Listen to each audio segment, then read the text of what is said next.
मंदिरे ध्वजा लहराए सावली धाम रूडू शोभतो सावली धाम रूडू शोभतो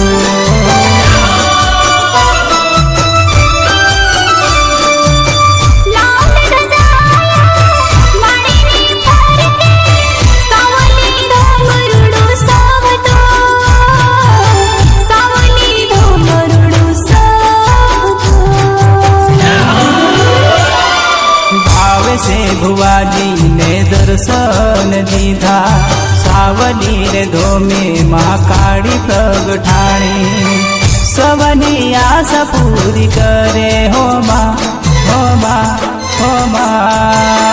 महाकाળી माना मंदिरे हो महाकाળી माना मंदिरे।